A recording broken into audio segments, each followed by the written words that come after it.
Rygi. W Łotwie znalazłyśmy się troszeczkę przez przypadek. Do Rygi przyjechałyśmy autobusem z Tallina, do którego z kolei przypłynęłyśmy promem z Sztokholmu.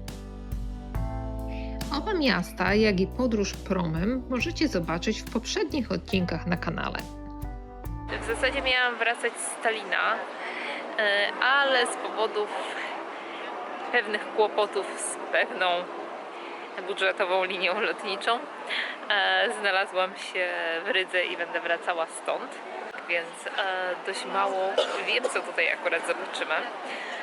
Wspólnie chyba odkryjemy, co można tutaj zobaczyć, co nie.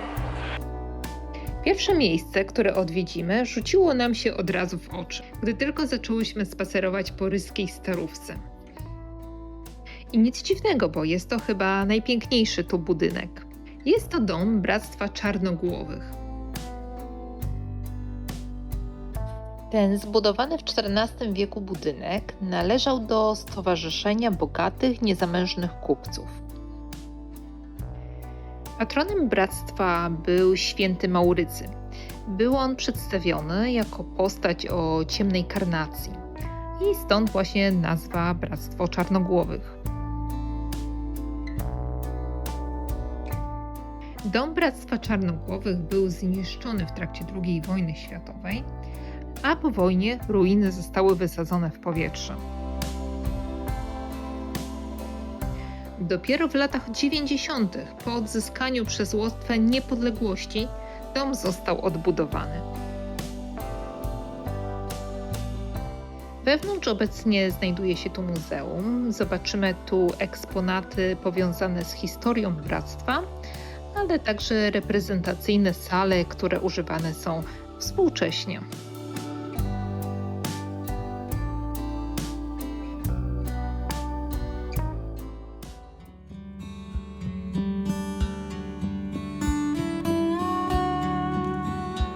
Stare miasto w Rydze wypełniają kolorowe kamienice stojące wzdłuż wąskich brukowanych uliczek.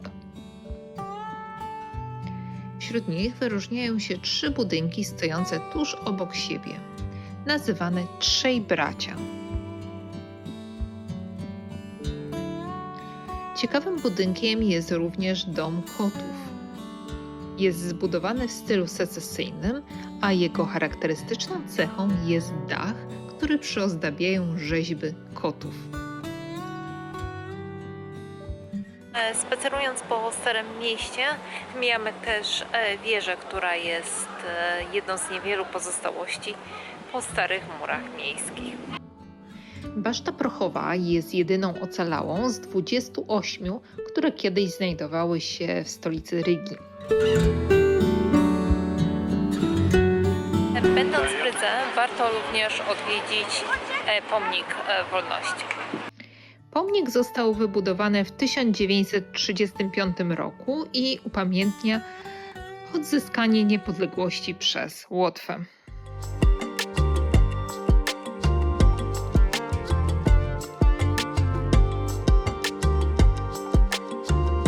Następnie udajemy się do parku Bastejkans. Park jest spokojny i bardzo malowniczy. Można m.in. się tu wybrać na krótki rejs łódkami po kanale. Trochę przypominają mi się warszawskie łazienki.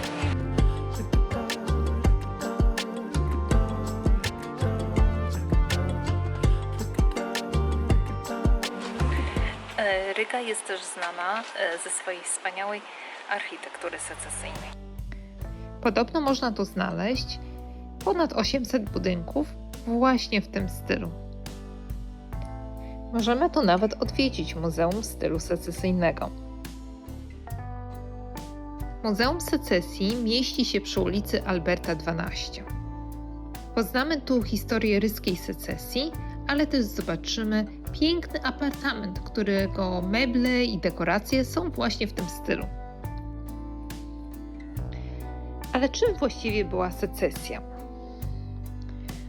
Przedstawiając to trochę w skrócie, był to styl w sztuce, w malarstwie, w architekturze, rzeźbie, dekoracjach, a nawet w literaturze na przełomie XIX i XX wieku.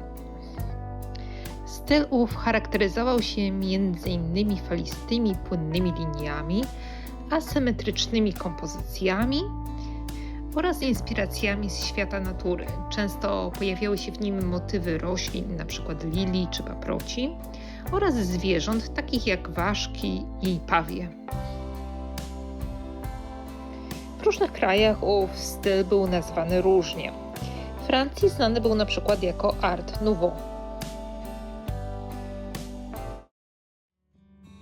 Po takim zwiedzaniu był najwyższy czas wybrać się na jakiś smaczny obiad. A w Rydze nie brakuje restauracji z tradycyjnym łotewskim jedzeniem. I zamówiłyśmy cepelinę z mięsem. Bardzo przypominają w smaku kartacze, które jadłam na Podlasiu. Jeśli się na tym znacie, czy to jest podobne, a może jest jakaś różnica, nie jestem pewna, może po prostu tylko różnica w nazwie.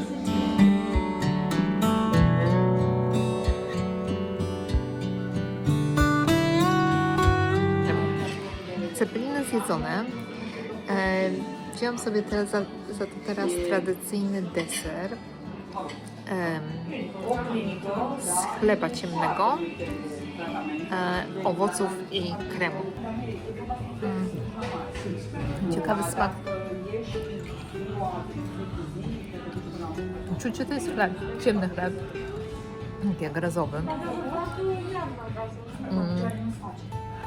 Zrobiony na słodko. Troszeczkę tak, jakby się jadło chleb z dżemem i kremem razem. Takie wrażenie mam.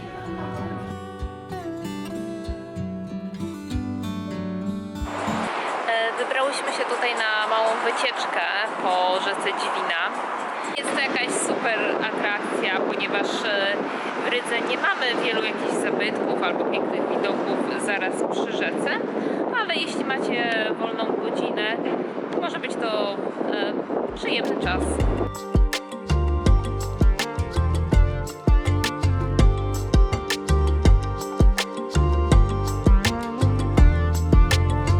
Krótki rejs po Dźwinie pozwala zobaczyć stolicę Łotwy z trochę innej perspektywy. Relaksując się na pokładzie naszej łódki, obserwujemy po drodze mijane tereny zielone łotewskiej stolicy. Bibliotekę Narodową, wieżę telewizyjną, stare i nowe mosty, a z daleka ryską Starówkę.